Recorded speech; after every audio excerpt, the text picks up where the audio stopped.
Good morning. I hope everyone had a relaxing and safe Memorial Day weekend. I'm Ryan Lehman, and this is Markets in a Minute for the week of May 25th. Bond markets continue to be a key focus for investors last week, with Treasury yields remaining at elevated levels, although we did get a bit of a relief rally following a big move up in rates on Tuesday. As Mike mentioned last week, higher yields could begin to pressure stocks as the 30-year is hovering around levels not seen since 2007, the same levels that many argue actually pricked the housing market bubble.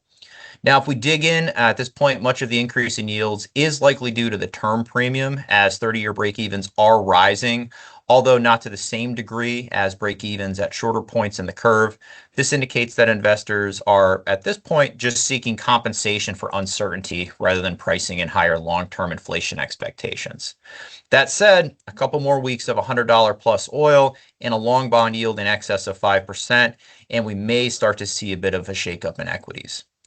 Now, despite those concerns, enthusiasm surrounding artificial intelligence continued to support the market. NVIDIA earnings were front and center as they're viewed as a key measure of demand for AI technology. Results reinforce the idea that demand for artificial intelligence infrastructure is still growing rapidly. Revenue and profits both came in above expectations as major tech companies continue spending heavily on AI data centers and advanced chips. However, price action in the stock was generally muted following the release. We saw a gain of 1.3% on earnings day prior to the release, followed by a 1.8% decline on Thursday. And then last but not least, the Federal Reserve remained a major focus. Fed commentary and economic data throughout the week reinforced the idea that policymakers are still cautious about inflation and may keep rates elevated for an extended period.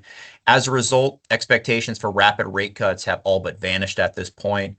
Retail earnings added another layer to this story, showing that consumers are still spending, but becoming more selective and a little bit more price conscious. And then looking at the futures markets, as of Friday, we saw a small probability of a hike over the next few meetings with essentially no indication that the market sees cuts on the horizon. And that'll do it for this week. As we look ahead, earnings season has essentially wound down, but we will get some key economic reads as we look ahead to this week. We have PCE slated to come out on the 28th, as well as our second look at Q1 GDP. And then, of course, there's always the continued geopolitical uncertainty around the conflict in Iran. With that, I want to thank everyone for watching. If you enjoyed the video, please feel free to like, share, and subscribe. We'll see you next week.